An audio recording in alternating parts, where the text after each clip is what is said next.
ॐ विष्णवे नमः। ॐ जिष्णवे नमः। ॐ वषट्काराय नमः। ॐ देवदेवाय नमः। ॐ वृषाकपये नमः। ॐ दामोदराय नमः। ॐ दीनबन्धवे नमः। ॐ आदिदेवाय नमः। ॐ अदितेस्तुताय नमः। ॐ पुण्डरीकाय नमः। ॐ परानन्दाय नमः। ॐ परमात्मने नमः। ॐ परात्पराय नमः। ॐ परशुधारिणे नमः। ॐ विश्वात्मने नमः। ॐ कृष्णाय नमः। ॐ कलिमलापहारिणे नमः। ॐ कौस्तुभोद्भासितोरस्काय नमः। ॐ नराय नमः। ॐ नारायणाय नमः।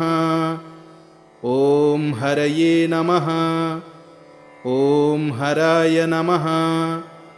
ॐ हरप्रियाय नमः। ॐ स्वामिने नमः। ॐ वैकुण्ठाय नमः। ॐ विश्वतोमुखाय नमः। ॐ ऋषिकेशाय नमः। ॐ अप्रमेयात्मने नमः। ॐ वराहाय नमः। ॐ धरणीधराय नमः। ॐ वामनाय नमः। ॐ वेदवक्ताय नमः। ॐ वासुदेवाय नमः। ॐ सनातनाय नमः। ॐ रामाय नमः। ॐ विरामाय नमः। ॐ विरजाय नमः। ॐ रावणारये नमः। ॐ रमापतये नमः। ॐ वैकुण्ठवासिने नमः। ॐ वसुमते नमः। ॐ धनदाय नमः। ॐ धरणीधराय नमः। ॐ धर्मेशाय नमः। ॐ धरणीनाथाय नमः। ॐ ध्येयाय नमः। ॐ धर्मभृतांवराय नमः। ॐ सहस्रशीर्षाय नमः। ॐ पुरुषाय नमः। ॐ सहस्राक्षाय नमः।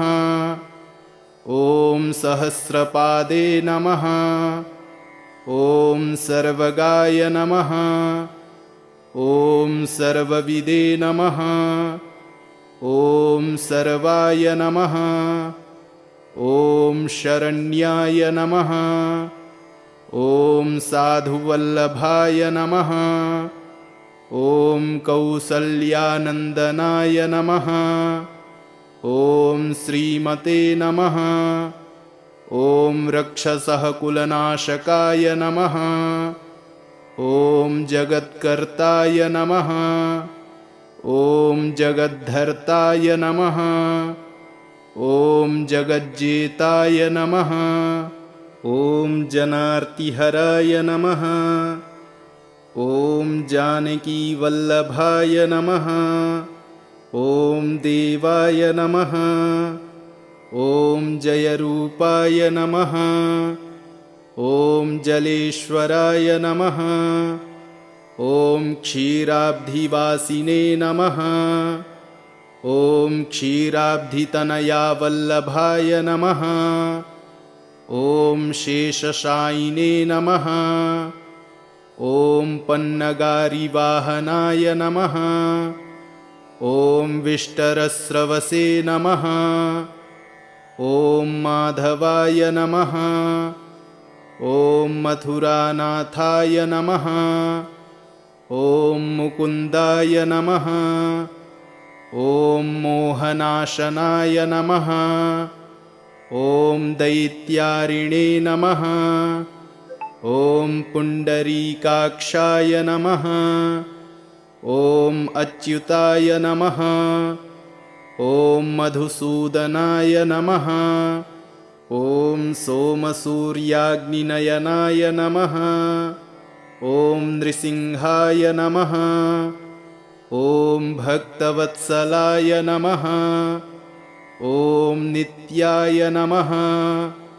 ॐ निरामयाय नमः। ॐ शुद्धाय नमः। ॐ नरदेवाय नमः। ॐ जगत्प्रभवे नमः। ॐ हयग्रीवाय नमः। ॐ जितरिपवे नमः। ॐ उपेन्द्राय नमः। ॐ रुक्मिणीपतये नमः। ॐ सर्वदेवमयाय नमः। ॐ श्रीशाय नमः। ॐ सर्वाधाराय नमः। ॐ सनातनाय नमः। ॐ सौम्याय नमः। ॐ सौम्यप्रदाय नमः। ॐ स्रष्टे नमः। ॐ विश्वक्सेनाय नमः। ॐ जनार्दनाय नमः। ॐ यशोदातनयाय नमः। ॐ योगिने नमः। ॐ योगशास्त्रपरायणाय नमः। ॐ रुद्रात्मकाय नमः। ॐ रुद्रमूर्तये नमः। ॐ राघवाय नमः। ॐ मधुसूदनाय नमः। ॐ विष्णवे नमः। ॐ जिष्णवे नमः। ॐ वषट्काराय नमः। ॐ देवदेवाय नमः। ॐ वृषाकपये नमः। ॐ दामोदराय नमः। ॐ दीनबन्धवे नमः। ॐ आदिदेवाय नमः। ॐ अदितेस्तुताय नमः। ॐ पुण्डरीकाय नमः। ॐ परानन्दाय नमः। ॐ परमात्मने नमः। ॐ परात्पराय नमः। ॐ परशुधारिणे नमः। ॐ विश्वात्मने नमः। ॐ कृष्णाय नमः। ॐ कलिमलापहारिणे नमः। ॐ कौस्तुभोद्भासितोरस्काय नमः। ॐ नराय नमः। ॐ नारायणाय नमः। ॐ हरये नमः। ॐ हराय नमः। ॐ हरप्रियाय नमः। ॐ स्वामिने नमः। ॐ वैकुण्ठाय नमः। ॐ विश्वतोमुखाय नमः। ॐ हृषीकेशाय नमः। ॐ अप्रमेयात्मने नमः। ॐ वराहाय नमः। ॐ धरणीधराय नमः। ॐ वामनाय नमः। ॐ वेदवक्ताय नमः। ॐ वासुदेवाय नमः। ॐ सनातनाय नमः। ॐ रामाय नमः। ॐ विरामाय नमः। ॐ विरजाय नमः। ॐ रावणारये नमः। ॐ रमापतये नमः। ॐ वैकुण्ठवासिने नमः। ॐ वसुमते नमः। ॐ धनदाय नमः। ॐ धरणीधराय नमः। ॐ धर्मेशाय नमः। ॐ धरणीनाथाय नमः। ॐ ध्येयाय नमः।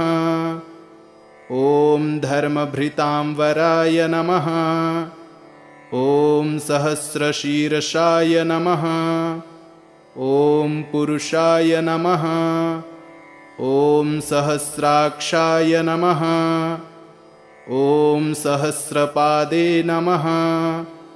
ॐ सर्वगाय नमः। ॐ सर्वविदे नमः। ॐ सर्वाय नमः। ॐ शरण्याय नमः। ॐ साधुवल्लभाय नमः। ॐ कौसल्यानन्दनाय नमः। ॐ श्रीमते नमः। ॐ रक्षसः कुलनाशकाय नमः। ॐ जगत्कर्ताय नमः। ॐ जगद्धर्ताय नमः। ॐ जगज्जेताय नमः। ॐ जनार्तिहराय नमः। ॐ जानकीवल्लभाय नमः। ॐ देवाय नमः। ॐ जयरूपाय नमः। ॐ जलेश्वराय नमः। ॐ क्षीराब्धिवासिने नमः। ॐ क्षीराब्धितनयावल्लभाय नमः। ॐ शेषशायिने नमः। ॐ पन्नगारिवाहनाय नमः। ॐ विष्टरस्रवसे नमः। ॐ माधवाय नमः। ॐ मथुरानाथाय नमः। ॐ मुकुन्दाय नमः। ॐ मोहनाशनाय नमः। ॐ दैत्यारिणे नमः। ॐ पुण्डरीकाक्षाय नमः। ॐ अच्युताय नमः। ॐ मधुसूदनाय नमः। ॐ सोमसूर्याग्निनयनाय नमः। ॐ नृसिंहाय नमः। ॐ भक्तवत्सलाय नमः। ॐ नित्याय नमः। ॐ निरामयाय नमः। ॐ शुद्धाय नमः। ॐ नरदेवाय नमः। ॐ जगत्प्रभवे नमः। ॐ हयग्रीवाय नमः। ॐ जितरिपवे नमः। ॐ उपेन्द्राय नमः। ॐ रुक्मिणीपतये नमः। ॐ सर्वदेवमयाय नमः। ॐ श्रीशाय नमः। ॐ सर्वाधाराय नमः। ॐ सनातनाय नमः। ॐ सौम्याय नमः। ॐ सौम्यप्रदाय नमः। ॐ स्रष्टे नमः। ॐ विश्वक्सेनाय नमः। ॐ जनार्दनाय नमः।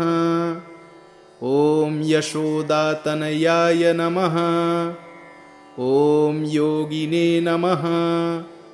ॐ योगशास्त्रपरायणाय नमः। ॐ रुद्रात्मकाय नमः। ॐ रुद्रमूर्तये नमः। ॐ राघवाय नमः।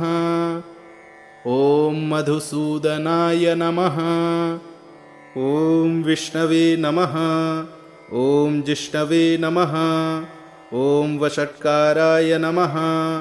ॐ देवदेवाय नमः। ॐ वृषाकपये नमः। ॐ दामोदराय नमः। ॐ दीनबन्धवे नमः। ॐ आदिदेवाय नमः। ॐ अदितेस्तुताय नमः। ॐ पुण्डरीकाय नमः। ॐ परानन्दाय नमः। ॐ परमात्मने नमः। ॐ परात्पराय नमः। ॐ परशुधारिणे नमः।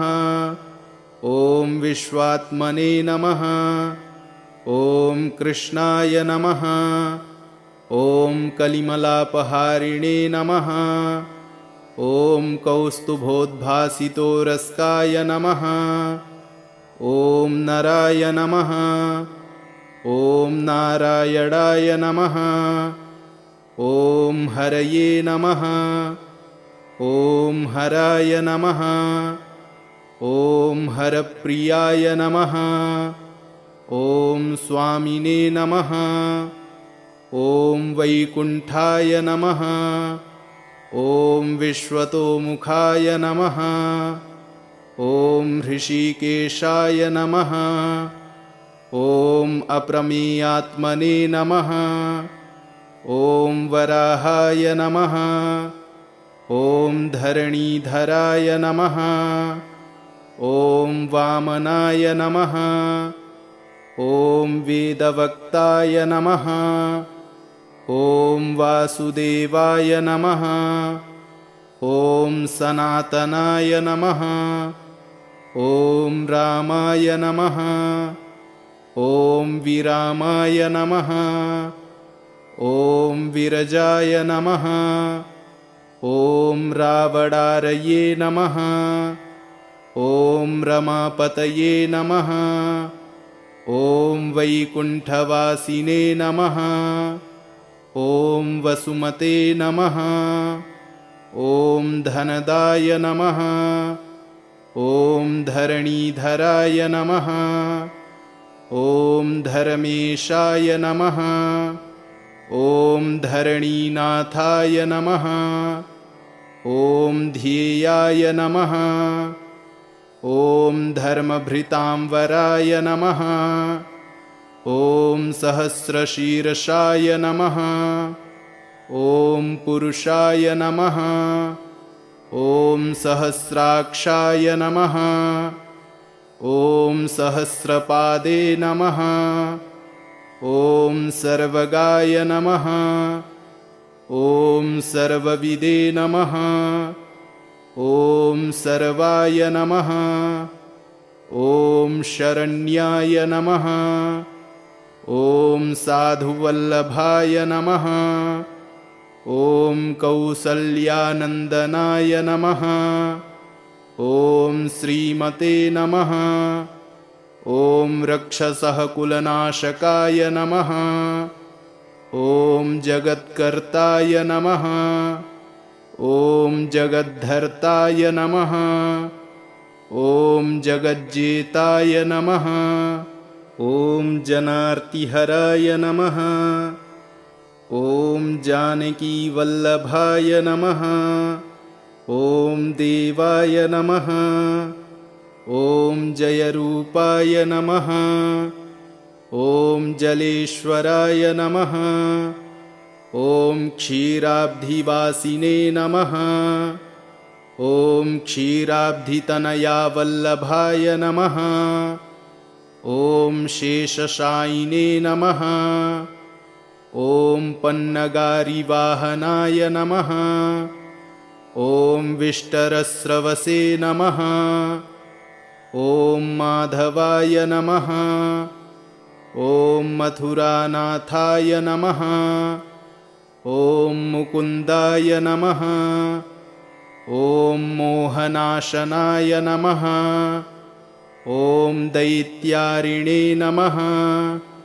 ॐ पुण्डरीकाक्षाय नमः। ॐ अच्युताय नमः।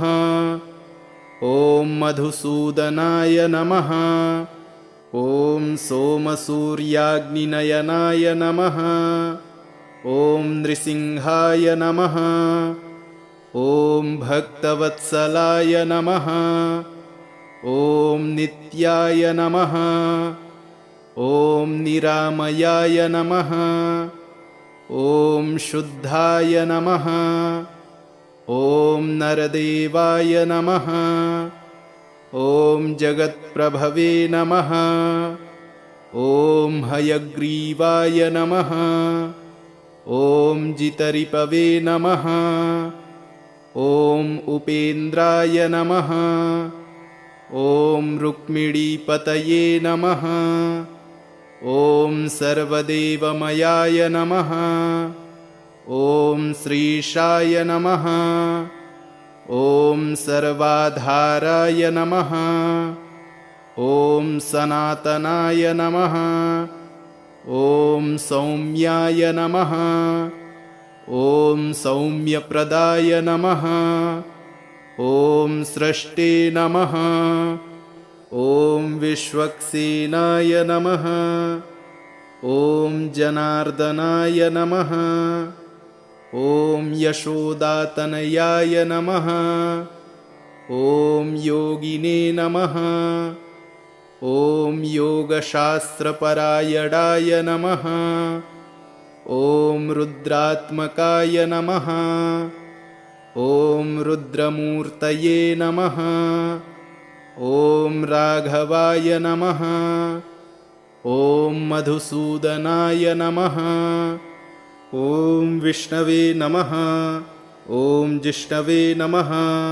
ॐ वषट्काराय नमः। ॐ देवदेवाय नमः। ॐ वृषाकपये नमः।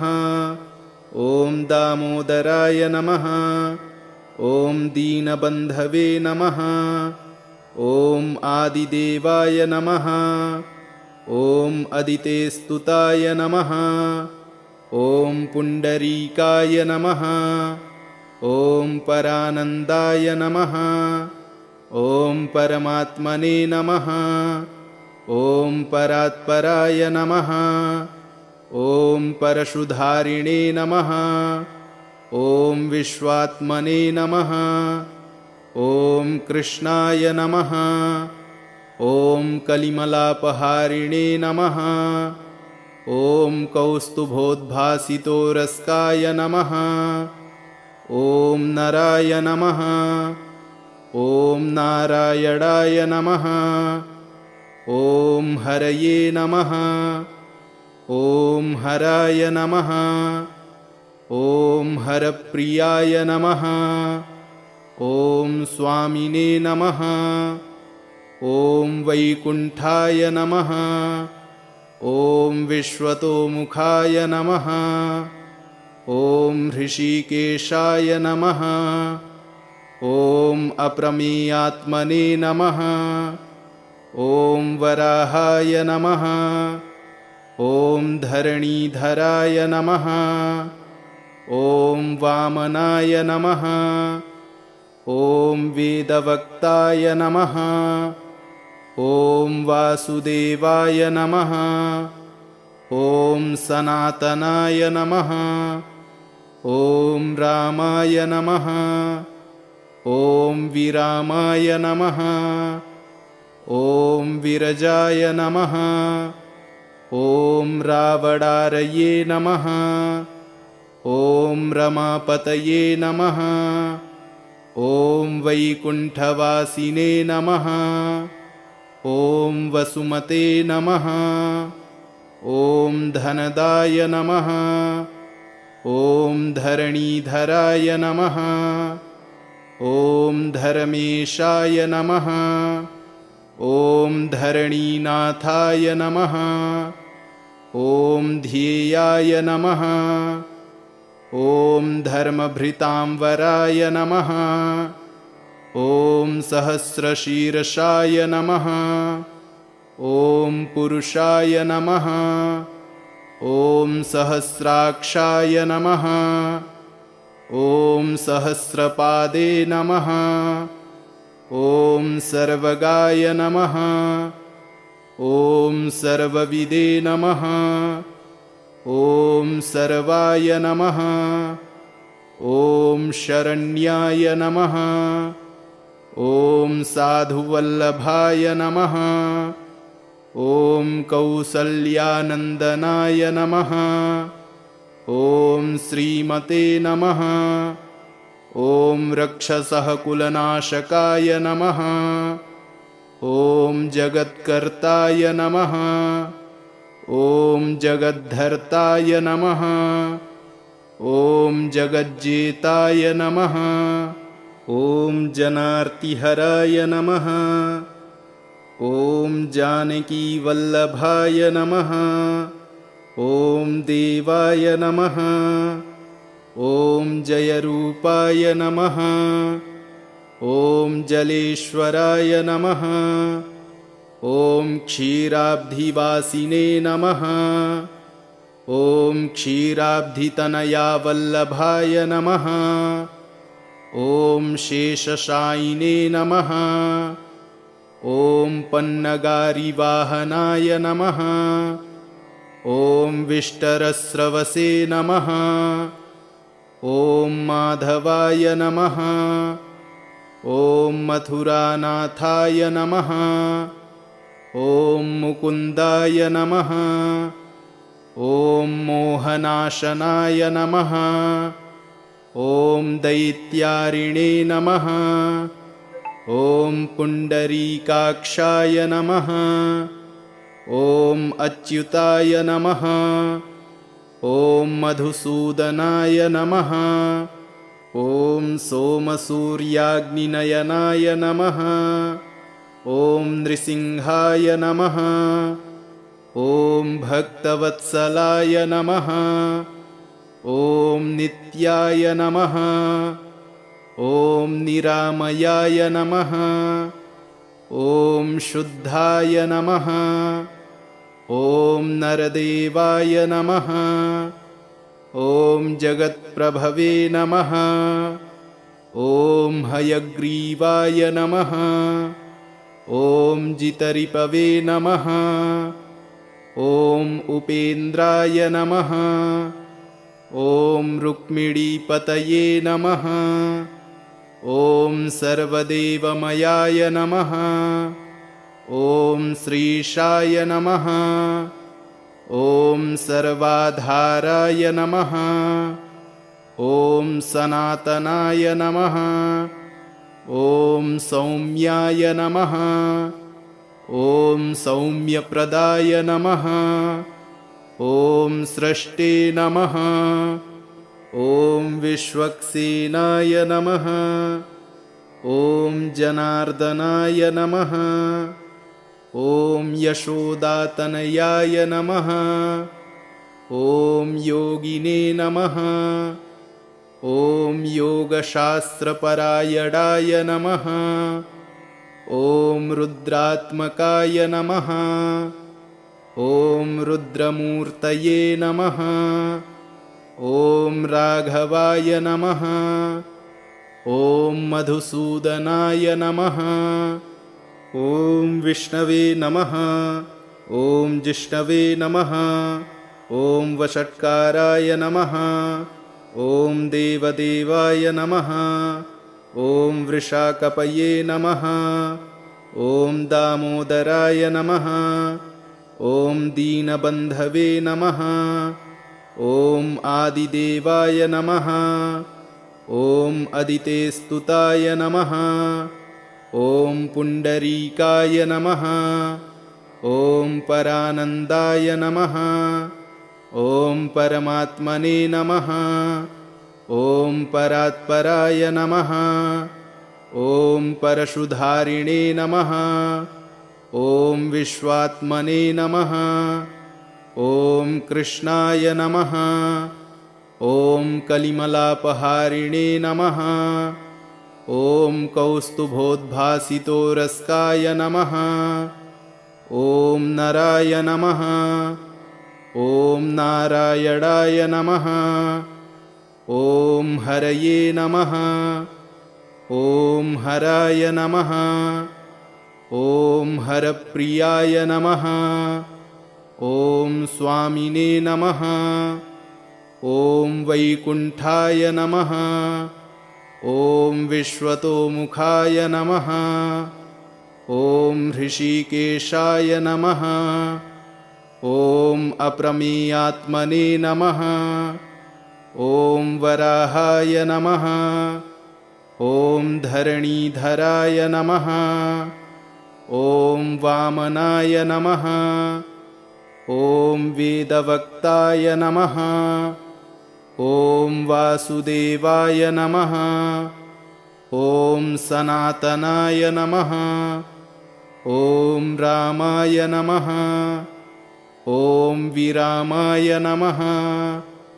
ॐ विरजाय नमः।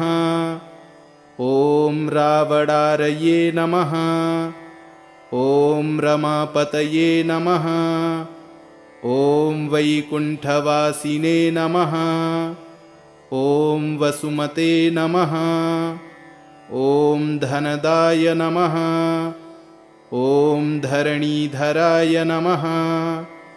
ॐ धर्मेशाय नमः। ॐ धरणीनाथाय नमः।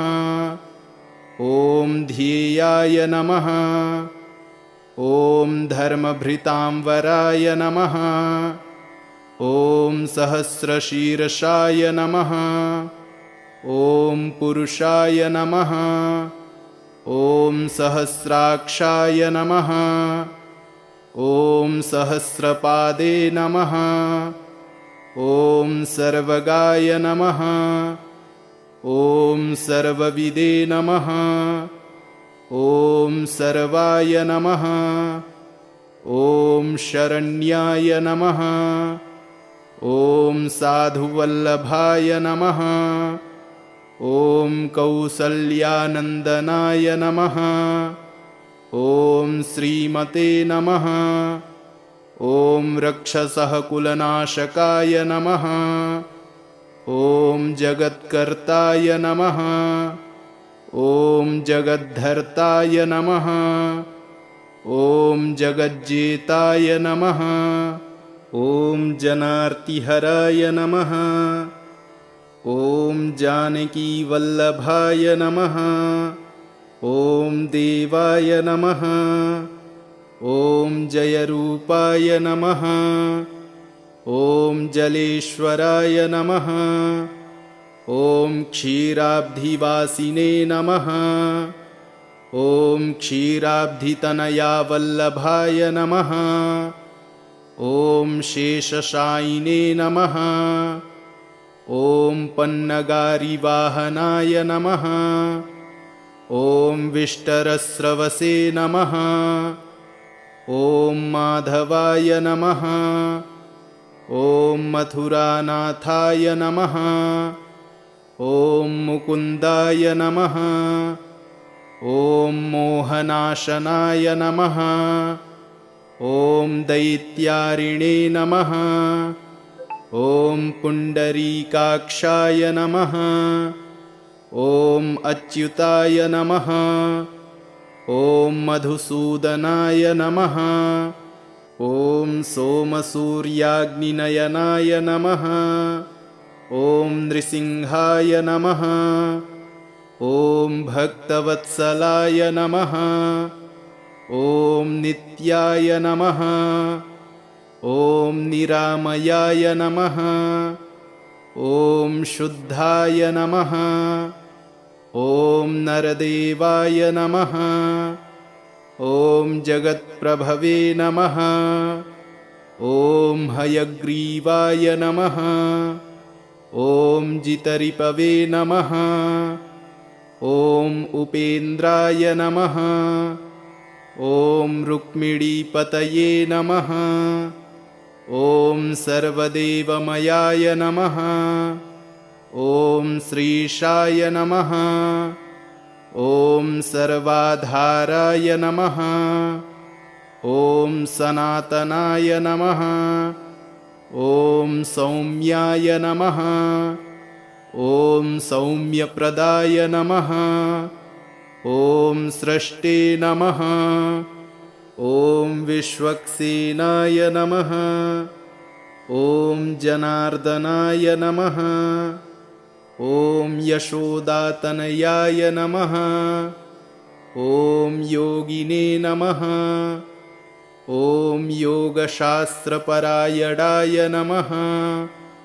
ॐ रुद्रात्मकाय नमः। ॐ रुद्रमूर्तये नमः। ॐ राघवाय नमः। ॐ मधुसूदनाय नमः। इति श्रीविष्णुअष्टोत्तरशतनामावलिः सम्पूर्णम्।